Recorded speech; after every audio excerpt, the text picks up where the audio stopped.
한 주간의 주요 정치 이슈 살펴보는 순서입니다. 박용진 전 더불어민주당 의원과 함께합니다. 의원님, 어제 이재명 대통령의 여야 대표 회동 분위기가 화기애애했습니다. 표정들도 밝았는데 어떻게 보셨습니까? 천만다행 이렇게 말씀드리겠습니다. 대통령이 자리를 만든 여야 대표의 회동 자리에서도 서로 으르렁거리고 그랬으면, 그렇지 않아도 미국에서 발생한 노동자 구금 사태 때문에 국민들 마음이 안 좋은데요. 얼마나 심란한 장면이 연출됐겠습니까? 대통령이 만든 자리에서라도 여야 협치에 대한 다짐이 있었다고 하는 건 좋은 일이고요. 또 이재명 대통령께서 좋은 자리 마련해 주셨다, 이렇게 생각합니다. 여야 대표가 악수까지 했습니다만 실제 협치가 가능할까 하는 의문은 여전히 있습니다. 오늘 교섭단체 대표 연설에서 정청래 민주당 대표는 또 정당 해산 심판을 언급했고, 장동혁 국민의힘 대표는 유연한 분위기를 보여주긴 했지만 국민의힘 인사들의 발언은 여전히 수위가 높거든요. 협치 가능할까요? 저는 협치를 위한 힘겨루기 과정이다, 이렇게 해석을 하고 싶고요. 다만 이제 민주당이 좀 주목해야 될 일은, 장동혁 대표가 대표 선출 과정에서는 상당히 세게 이야기를 했고요. 윤 어게인에 편승하는 듯한 모습을 보였습니다만, 본인이 되고 나서 김도읍 의원을, 중도 외연 확장을 주장하는 김도읍 의원을 정책위 의장으로 앉히고요.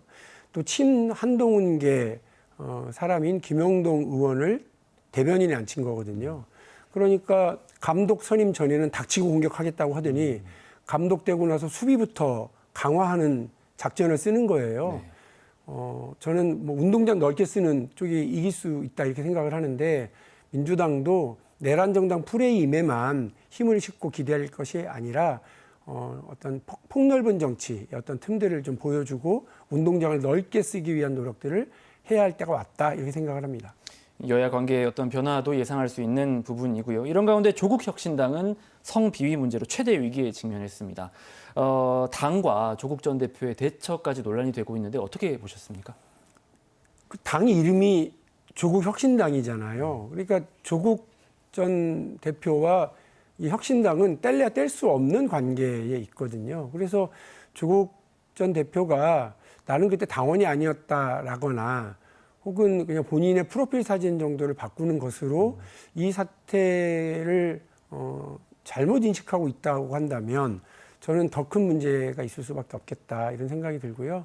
그래서 보다 더 신중하고 보다 더 깊이 이번 사태를 자숙의 계기로 삼지 않으면 조국 혁신당 앞으로 더 큰 어려움에 직면할 수도 있다, 이런 생각입니다.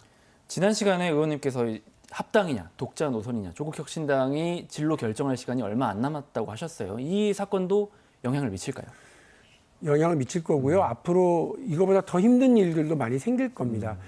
근데 그거를 이겨나가는 거는 그 당의 다른 근육이 얼마나 좀 단단한가의 문제에 있는데, 지금 조국 혁신당의 근육은 조국 개인에게밖에 없기 때문에 이런 일들이 생기거든요. 그래서 어떻게 할 거냐, 우리가 독자 정당으로 가기 위해서 더 많은 근육을 만들 거냐, 아니면 민주당과 합당을 통해서 정치적인 활로를 열어나갈 거냐에 대한 판단을 해야 되는 상황이라고 생각합니다. 알겠습니다.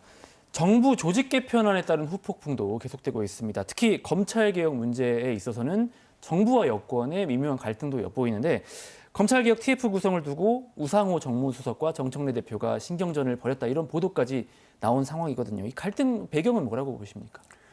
악마는 디테일에 있다라는 말씀들 들어보셨을 텐데요. 어쨌든 검찰을 해체한다, 이렇게 명시적인 것도 중요하지만 그 후속 법안 그리고 후속 시행령들을 어떻게 마련하느냐에 따라서 또 달라집니다. 얼마 전 예를 들어보면 문재인 정부 때 사실은 수사권 조정을 다 했는데 윤석열 정부 들어서더니 다시 다 복원시켜 버렸잖아요. 그걸 잘하기 위해서 당정 간에 여러 논의가 있는 중이라고 이렇게 봐주시면 좋을 것 같습니다. 흥미로운 보도, 눈길을 끈 보도 얘기를 또 이어가 보자면, 김어준 뉴스공장의 출연을 두고 이 어떤 특정 프로그램의 영향력이 너무 커진 거 아니냐, 이런 보도가 좀 있었고, 이제 정치권 인사들이 반응을 하면서 이게 좀 더 화제가 됐습니다. 이런 어떤 현상 그리고 그런 분석에 대해서는 어떻게 평가하십니까? 유튜브 혹은 김어준 방송 이런 데를 탓할 수는 없습니다. 중요한 건 우리 정치인들이 어디에 편중되거나 편협하지 않은 태도와 자세를 가져야 된다. 그래서 바람 부는 대로 눕고 물결 치는 대로 흘러가는 정치인이 돼서는 국민의 민심을 제대로 받들기가 어렵다. 언론이든 또 권력이든 눈치 보지 말고 본인이 국민에게 헌신하기 위해서 어떤 각오와 다짐이 있었는지를 먼저 새기시면 좋겠다고 보고요. 진심을 가지고 가면 국민들이 알아주실 거라고 저는 믿고 있습니다. 알겠습니다. 다시 조직 개편안으로 돌아와서 광주 전남 시각에서 눈길이 가는 부분이 기후에너지 환경부입니다. 사실 원래 공약이 기후에너지부 신설이었고 이 부처를 전남에 유치하자 이런 아이디어였는데 이게 신설이 아니라 확대 개편이 되면서 전남 유치도 무산됐거든요. 호남 입장에서는 좀 아쉬움이 크거든요. 어떻게 보셨어요? 저는 근데 사실은 기후에너지부가 신설돼서 호남 쪽에 왔다 이렇게 돼서 그게 얼마나 큰 호남 발전의 계기가 됐을까 이런 생각이 들어요. 이미 기후에너지부의 신설과 호남 유치는 어려워졌다고 한다면 저는 일자리 유치, 대기업 유치 쪽에 확실히 좀 더 많은 인센티브를 제공하기 위한 제도적 변경과 정치인들의 노력이 필요하다고 봅니다.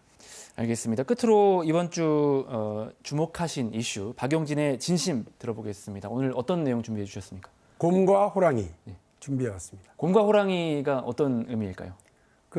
장동혁 대표가 이번에 쑥과 마늘을 먹으면서 이 자리를 기다렸다 네. 이런 멘트를 했잖아요. 단군 신화에서 이제 따온 그런 멘트인데 여러분 잘 생각해 보면 100일간 쑥과 마늘을 먹고 견딘 건 곰이고 자기 성질대로 뛰쳐나가 버린 건 호랑이인데 성질 부린 호랑이는 지금도 짐승의 가죽을 쓰고 살고 있고요. 견디고 참고 인내한 곰은 사람이 되어서 새로운 세상을 열었잖아요. 정치도 그런 겁니다. 저주기 그리고 견디고 참는 쪽이 성질을 참는 쪽이 이깁니다. 우리 민주당의 정청래 대표가 그냥 하고 싶은 대로만이 아니라 참기도 하고 견디기도 하고 그러면서 이재명 정부 성공을 위해서 그리고 곰이 사람이 내는 그 100일을 잘 견디기 위해서 쑥과 마늘은 우리가 더 많이 먹고 견디면서 좋은 세상을 열어나갔으면 좋겠다는 조언의 말씀을 드립니다. 단군 신화를 통해 배우는 정신의 자세라고 이해를 하면 되겠군요.